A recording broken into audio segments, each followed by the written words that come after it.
months before I got married here in Vegas, I took a job in Denver, and I moved to Denver, Colorado, and I left my lovely wife, Candace, to do all the planning for our wedding all by herself, because that's just the kind of guy I am. And so the week before we were going to get married, the idea was to come back and pack all of our stuff up in a U-Haul, and then afterwards we'd move out to Denver together, right? And so I had a buddy that I was living with in Colorado, and I said, hey, if I flew you out for our wedding, would you be willing to drive all of our stuff back for us? So that way when we get back, we didn't have to worry about it. He's like, yeah, no problem. So he flew out for the wedding, and we packed all the stuff up, and then, after the wedding, he took off with all of our stuff, and we left for our honeymoon. Well, my buddy gets driving. He gets about north of St. George a little bit in Utah, and he's driving the U-Haul, and the truck just dies. It just quits. He's like, whoa. And so he calls U-Haul. They send a technician out, and it takes him like an hour or so to get out there, and the technician gets out there, and he climbs up in the cab, puts the key in, starts right up. I'm like, oh, okay, that's weird. So he heads on back down the road, and he gets to kind of like around Beaver area, and same thing happens. Truck just dies. And so he calls U-Haul again, and again they send somebody back out, and this time it takes a couple more hours for the guy to get out there.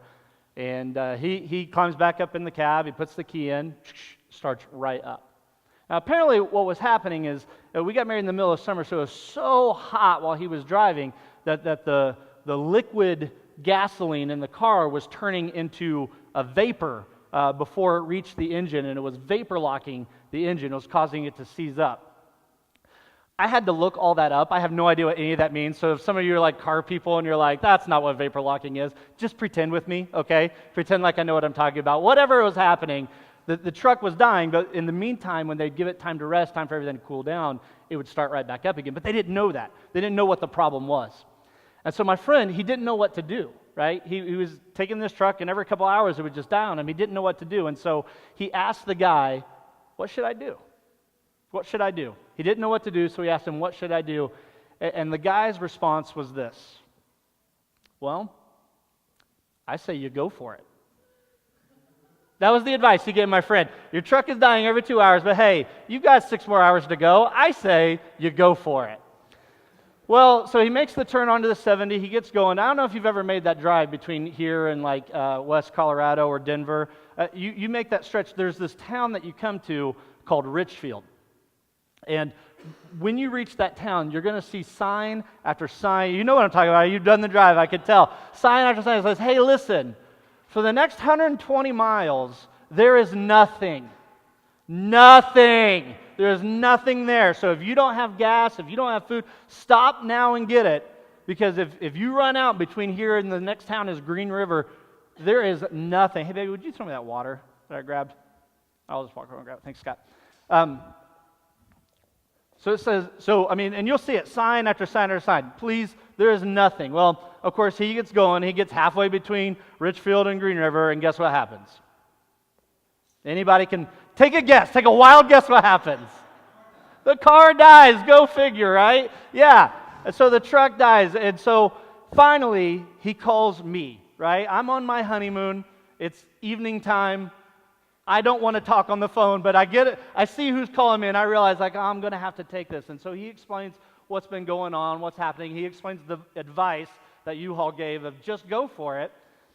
So I called U-Haul, and I spent the next couple of hours on the phone on my honeymoon with U-Haul trying to explain to them that just going for it isn't the advice we're going to do, and they need to get another truck out there. They got to swap all the stuff and take care of it. And it took forever to convince them that their truck wasn't just going to keep doing this again and again and again. And finally, they sent somebody out, and all of our stuff made it all the way to Denver. But that was terrible advice. But what do you do when you don't know what to do? What do you do when you don't know what to do? I was talking with another pastor friend of mine, and his kids had recently left for college. He was finally got rid of his last child, and so he and his wife were discovering what it was like to be empty nesters. And I said, what do you do, right? Like, my kids are still fairly young. You might have met my my daughter Chloe, my son Owen. We've got a few more years before we reach that stage, but it's going to come. And so I wanted advice. What do you do? What do you do when there's empty nesters? What do you do when you don't have to be a parent anymore? How do you know what to do? And he said this to me. He said, when you don't know what to do, you do what you know how to do. When you don't know what to do, you do what you know how to do. And that's going to be today our idea worth discussing. When you don't know what to do, you do what you know how to do. It reminded me of a story in the Bible. So if you have your Bible with you, you can open to 1 Samuel chapter 11. And I'll give you a second to get there. If you don't have a Bible with you, no problem. There's some in the back there that are free. You can go grab one. I know the heart of Downtown Faith is that everyone would have a Bible, an easy-to-read translation of the Bible. So if you don't have one with you, grab one there. I find I read it off of my phone or off of my iPad, so that's what I'm going to do today. We'll also put it on the screen right here so you can follow along. So here we go, 1 Samuel chapter 11. We're going to start with verse number 1, and at the beginning we're going to read through verse number 5. Here's what it says. It says, about a month later. Okay, we're going to stop right there. I know we didn't make it very far, but I want to explain what's going on. So, anytime you read the Bible, right, the first thing you've got to understand is context, okay? You got to understand this isn't 2018 America, right? This was about 2,000 years before Jesus came up on the scene, okay? And so it says about a month later. So something happened a month before that's kind of important, all right? So we're going to talk today about the nation of Israel. And at this point in time, right, they'd come out of Egypt, they'd wandered in the desert for many years, they'd finally got into the land that God had promised them. And they were in this land, this is around current-day Israel now, and they were surrounded by all these other kingdoms. And God said, listen, here's what's going to set you apart. I'm going to lead you. I'm going to be your king. You're going to follow me. And as long as you follow me, everything's going to be pretty okay. But when you go and start to be like all the other kingdoms and all the other tribes around you, that's when things aren't going to work out very well. And that's what you kind of see in their history. They follow God for a while and things are good, and then they start doing what some of the other ones are doing, and that doesn't work so well. So then they start following God again, things are going good, and then they start behaving like some of the other tribes, and that doesn't work very well. Well, finally, one of the things that they really wanted to do to be like some of the other tribes, some of the other kingdoms, is they wanted a human ruler. They wanted a king. They wanted a king to lead them. And so God, through his lead guy back then, was a guy named Samuel. He was a prophet. He said, look, it's okay. Let him have a king. It's going to be fine. Here's how you're going to choose the king. And he kind of told Samuel how to make it happen. And so what Samuel did, once he realized who God was calling to be their king, he gathered everyone together and he said, okay, I want to separate us all into the different tribes. There were 12 different tribes of Israel. And he picked the tribe of Benjamin. And then he separated the tribe of Benjamin into all the different families. And he picked the family of Kish.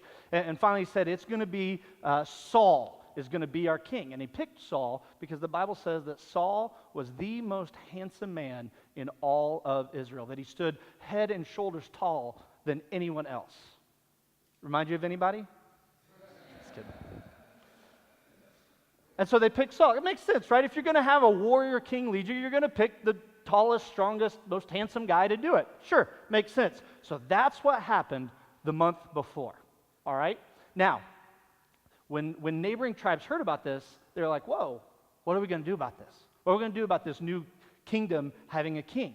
And there was this one guy, King Nahash from Ammon. He didn't like it very much, so he actually attacked some people from Israel on the east side of the Jordan River. He attacked them, and he gouged out the right eyeball of every man in that village. Yeesh. But the Bible tells us in the chapter before this that 7,000 men from that little town escaped to the town next over. And King Ammon didn't like that. So all that happened the month before. All right? So here we go. We pick it back up. So a month later, King Nahash, this guy of Ammon, led his army against the Israelite town of Jabesh-Gilead. That's where those 7,000 dudes had ran to, all right? And it says, but all the citizens of Jabesh asked for peace. Make a treaty with us, and we will be your servants, they pleaded. All right, Nahash said, but only on one condition. I will gouge out the right eye of every one of you as a disgrace to all Israel. He's got this thing about gouging out right eyes. Terrible. And they said, "Oh, we don't like that very much." They said, "Give us 7 days to send messengers throughout Israel," replied the elders of Jabesh. "If no one comes to save us, we will agree to your terms." I personally would have tried for another approach that didn't include the gouging out of the right eyeball, but whatever. That's what they came up with. So, when the messengers came to Gibeah of Saul and told the people about their plight, everyone broke into tears. Saul had been plowing a field with his oxen, and when he returned to town, he asked, "What's the matter? Why is everyone crying?" So they told him about the message of Jabesh. So, apparently this is what this guy does, right? This Nahash of Ammon, he comes over, he invades the town, he says, "I'm going to poke out your eye." It's what he does. And the people in the town are like, "Whoa, we don't really want our eyes poked out. Give us a chance to figure something out. Let's negotiate something." It's what you do. And so we find them approaching Saul, and I love this, this moment, right? So the people have been clamoring for a king. They finally pick Saul. And where do we find him? We find him in a field, farming. Well, why? Because he was a farmer. That's what he did. He didn't know what to do, so he did what he knew how to do, right? Now listen, I don't necessarily think that that's terrible advice. Like, there's going to be oftentimes in life where we're going to find ourselves in situations where we don't know what to do. We're going to start a new job. We're going to have a new baby. We're going to enter into a new semester of school. We're going to enter into a new romantic relationship. And for some of us, doing what we know how to do, that's actually really great advice. Maybe you have a new job because you're really good at your job, right? Your supervisor saw your work and they said, "Man, you need a promotion. You need to do what you're doing on a bigger scale. You need to teach other people how to do what you're doing." Or maybe it was, a competitor saw your work and they brought you over to their company and they said, "Hey, listen, what you're doing is really great. We need more of that over here." And so you have this new job because you're really good at doing what you know how to do. Maybe you're a student. And you're finishing up this semester. You're going to start either your summer classes. You're going to start a new fall semester, and you're a really good student. You get good grades. You found a good balance between your job and your school and your social life. You study hard. You work hard. You get A's. Hey, great. Then what you know how to do, if you keep doing what you know how to do, that's really great advice. So if where you're at as a result of hard work, then hey, you know what? Doing what you know how to do is probably really good advice. You should probably stick with it. But what if you were fired? What if you have a new job because you were fired from your old job? What if you have a new relationship because for some reason you just can't stay in long-term romantic relationships? Well, maybe doing what you know how to do isn't such great advice. Sometimes what we know how to do, we know how to do stress. We know how to do negativity. We know how to always look for the bad in every situation. We know how to do drama. Maybe we feel like we can't get ahead unless we're putting someone else down. Maybe we know how to do fake friendships. Maybe it's more important to us who we know than who actually truly knows us. Maybe we know how to do anxiety. We only can worry about the what-ifs in life. Or maybe we know how to do debt really well. We know retail therapy. That's what we know. Maybe we know procrastination. If you don't know what that means, I'll explain it to you tomorrow. Maybe we know self-doubt. When I don't know what your table was like when we were having our discussion about what we were good at. That was kind of hard. I think I know self-doubt because I was like, I'm not good at anything. I don't know how to do anything. Maybe we know toxic relationships. Maybe this is our 4th or 5th one in a short amount of time, and man, it just seems like we keep finding the same kind of guy or the same kind of girl every time. Or maybe when we're driving, we know how to do a certain amount of fingers in the air and a certain amount of language out of our mouth. I know how to do that one, right? Or maybe we only know how to do political rhetoric. Maybe we can only see one side of the story. Or maybe we know how to do drugs. Maybe we know how to do drinking. Maybe we know how to do escape from life. Okay.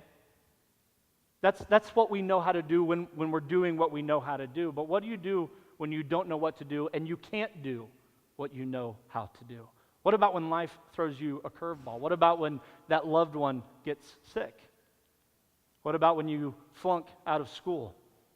What about when you get fired? What about when your company folds or the dream dies or the results say cancer?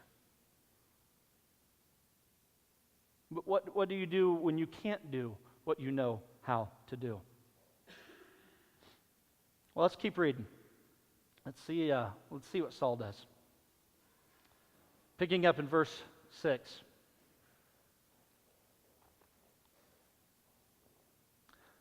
Then the Spirit of God came powerfully upon Saul, and he became very angry.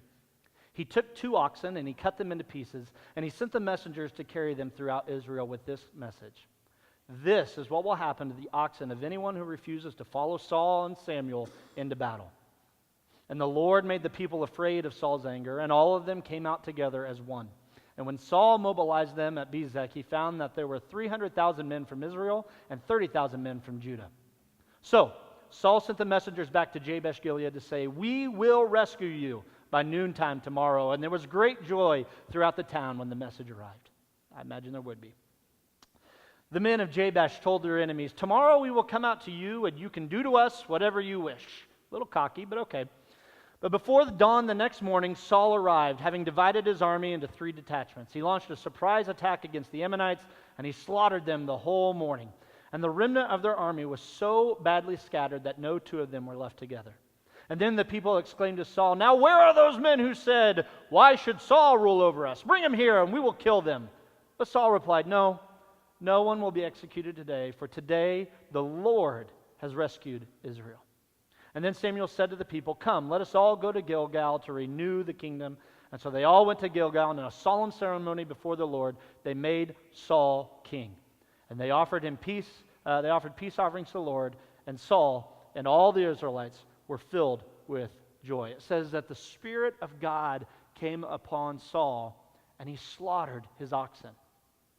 And I love that moment, because what did we discover about Saul? What did Saul know how to do? He knew how to be a farmer, right? Thank you for paying attention. I appreciate that. He knew how to be a farmer. Well, guess what? When you slaughter your oxen, you can't plow your fields anymore. Saul said, "You know what? What we know how to do isn't going to work in this situation. We're going to have to learn something new." You know, I love that song. I apologize. What was your name, man? Josh? Is that right? Oh, thank you. That song that he sang earlier is great, right? He said, "I'll never be the same." That's the moment Paul had right there. The Spirit of God came upon him. He met God. He got to know God, and he said, "What we've done before, it isn't going to work anymore. I need something new." And I love that moment because it's kind of like Cortez burning his ships, right? He can't go back. He can't go back to being a farmer. He's now king. He's got to do something new. And even when God brought success to his journey, the people said, "Cool, all right, now what we do is we kill people who were against you. Let's go kill them." And Saul said, No. We don't do that anymore. That's not what we do. What we used to do isn't going to work. We need something new. And look, I know that this is an ancient story, and I know it's talking about oxen, and we don't deal with oxen or plowing fields or anything like that. But the truth is, the same Spirit that came over Saul is available to you today. And the Bible teaches us that this Spirit will bring us in our lives love and joy and peace and patience and kindness and goodness and gentleness and self-control. That these are the things the Spirit of God want to give to you. And so as we go and do those things in our life and we find, man, that doesn't bring me a lot of joy. That doesn't bring me a lot of peace. That doesn't bring me a lot of hope. God says, I know, because I have something new for you. I have something new that I want you to do.